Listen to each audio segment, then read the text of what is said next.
Greetings, everyone. I was reading this little article in the Radio Times about podcasts by David Hepworth and how people are seeking spiritual paths these days, praise be to podcasts. And I thought the first paragraph very interesting. The vicar of a smart church in the centre of London told me recently that he didn't have a single wedding booked for 2023. This, he said, was exceptional. I asked him if it was because the pandemic had made people wary of forward planning. No, he said breezily, it's mainly because they don't believe in God. What? Where are all these, what are they into? Spirituality, apparently. God must be really hurt. Must be quite depressed that nobody's believing in him anymore. I quite like Terry Pratchett's idea of the gods only exist for depending on how many people believe in them. And, the more people that believe in them, the more likely they are to have a long and healthy life. And then when people start forgetting them, they start to die off. But, it's quite shocking that people no longer believe in God, yet they believe in spirituality. And these people are doing these podcasts on spirituality and how to stay spiritual and such things. The inclusion of the words and spirituality in the category title carries more than a hint that many contemporary folk feel more at ease when dealing with their feelings rather than the often unwelcome opinions of a higher power. Why do people no longer believe in a higher power? I find it quite... I suppose people from the last few hundred years, we've had the age of rationality, and that's kind of... stopped a lot of people in believing in a God because they don't want to be believing in imaginary friends. But the divine source, I'm a believer. I believe he's out there waiting for us to reach up to him, her, it, whatever you want to genderize the divine source as. And Gurdjieff used to talk about how we're trying to alleviate the divine source's suffering, his endlessness' suffering. And maybe part of this suffering is that nobody's believing anymore, or few people believe, but they're willing to believe in a spirituality and that they want to develop their spirit, which I find quite interesting as to why they, are looking for revelations and enlightenment, yet don't seem to understand that enlightenment leads to the divine source in the end, surely. Maybe I've got a misunderstanding of what enlightenment and revelation is. Revelation, I thought, was all about the divine source revealing to him, to us, his, her, itself. But it's good to see people are seeking a spiritual path, but I'm kind of concerned about what it is they're doing. Like, some of these podcasts with spirituality, You Can Heal Your Life and The Way Out Is In, have millions of listeners, whereas I only have a very small few. Anyway, it's not about numbers and who's listening, it's about the quality of my listeners, and you're all very wonderful, loving, beautiful people. I don't need lots of... No,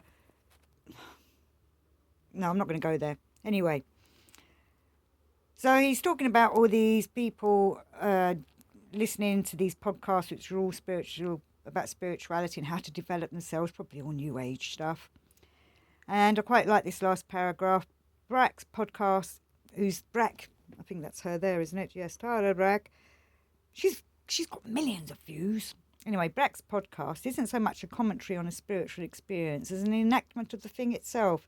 Her website promises she blends Western psychology and Eastern spiritual practices. The comments from satisfied customers below her podcast illustrate the number of people who have come to depend on her to still the clamour of everyday life and restore some calm to their lives, possibly while commuting. I thought that was quite funny. East and West, well, as Gurdjieff says, the East and the West are coming together. I love my many different gods. There's a little Christ there from Steiner's point of view and a lovely seven-pointed star.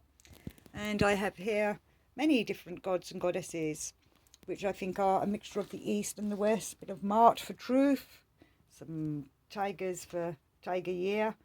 And in my little box here, I've got my horned god who often sits watching the podcasts as I make them. And in here I have my little collection of Egyptian and Eastern gods and goddesses.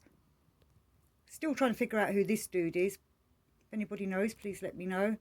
I think he's some kind of Tibetan gatekeeper, but I'd be intrigued to know what other people think.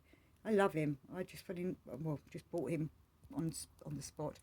And there's a lovely Sekhmet, and in there a Beelzebub, my golden Beelzebub. And we've got some Anks, and in there's my Gurdjieff collection of things. And up here, the glorious Five, who's here to, one of my favourites. So even though I'm saying, like, I've got lots of different gods and goddesses here, I'm still working towards the divine source. Up there I have my Krishna statue and a lovely sun Beelzebub. And up there, Isis and God, as in when I was doing my Hebrew videos. So it's just sort of showing off here, a bit of Moomin. Everybody loves a Moomin. Mr. Gurdjieff himself. But the reason I wanted to make this little podcast is because I'm quite concerned as to why people are not believing in God or all these different gods. So I think a lot of spirituality people, New Age people, I see them with their different gods and their Buddhas. There's a Buddha in there. And their Ganeshas. And I've got a little Shiva up here. So I'm being a bit crappy, throwing everything around here. And, so they have beliefs in all these different other gods. Maybe even a bit of Christ consciousness. But what are they doing in finding the divine source? Or how are they getting back to the divine source? A little bit of William Blake there. And of course, the light of the world. One of my favourites is Salvador Dali. What am I talking about? Leonardo da Vinci's Christ. I believe it was done by him. I know the lady probably painted over a lot of it.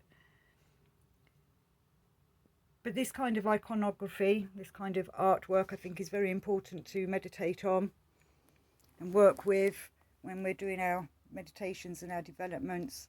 And hopefully we're all aiming to reach the divine source.